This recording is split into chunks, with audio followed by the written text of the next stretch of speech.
جب آپ اکیلے بیٹھ کے روتے ہو اور دل بہت زیادہ ٹوٹا ہوا ہوتا ہے تو یہ یاد رکھو کہ اللہ تمہیں اس حالت میں بھی دیکھ رہا ہوتا ہے اور وہ تمہارے بہت قریب ہوتا ہے۔ قرآن کریم میں اللہ فرماتا ہے کہ ہم نے انسان کو پیدا کیا اور ہم اس کے دل کے وسوسوں کو بھی جانتے ہیں اور ہم اس کی شہ رگ سے بھی زیادہ قریب ہیں۔ یعنی تمہارے دل کی ہر بات، تمہاری ہر خاموشی اور تمہارے ہر آنسو سے اللہ پوری طرح واقف ہے۔ کبھی کبھی انسان سمجھتا ہے کہ وہ اکیلا ہے، لیکن قرآن ہمیں بتاتا ہے کہ اللہ کبھی بھی اپنے بندے کو اکیلا نہیں چھوڑتا۔ اللہ فرماتا ہے کہ اور ہم اس کے قریب ہوتے ہیں جب وہ ہمیں پکارتا ہے۔ یعنی جب تم اپنے بستر پر خاموشی سے رو رہے ہوتے ہو تو وہ آواز اللہ تک پہنچ رہی ہوتی ہے۔ چاہے تم لفظوں میں کچھ کہو یا نہ کہو، تمہارا درد تمہاری دعا بن جاتا ہے۔ جب تمہیں لگتا ہے کہ سب راستے بند ہو گئے ہیں اور اب کچھ بھی نہیں بچا، تو یاد رکھو، قرآن میں اللہ فرماتا ہے کہ بے شک مشکل کے ساتھ آسانی ہے، بے شک مشکل کے ساتھ آسانی ہے۔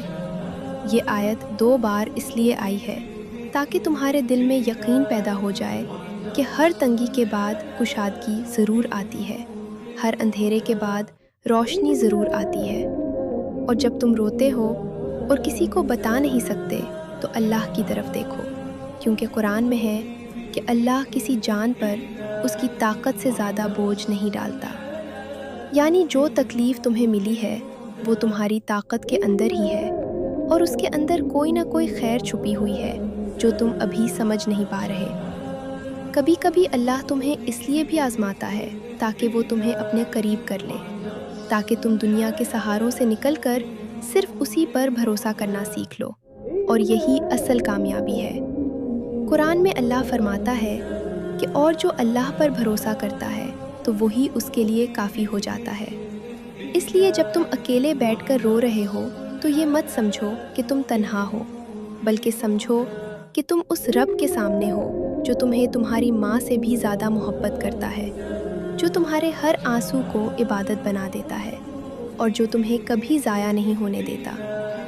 آخر میں یاد رکھو کہ قرآن کا وعدہ سچا ہے، بے شک اللہ صبر کرنے والوں کے ساتھ ہے، اور جو صبر کرتا ہے اور اللہ پر بھروسہ کرتا ہے اس کے لیے ایسا اجر ہے جو بے حساب ہے۔ اس لیے رونا ختم نہیں ہوتا تو بھی امید ختم نہ کرو، کیونکہ اللہ کی رحمت ہمیشہ باقی رہتی ہے۔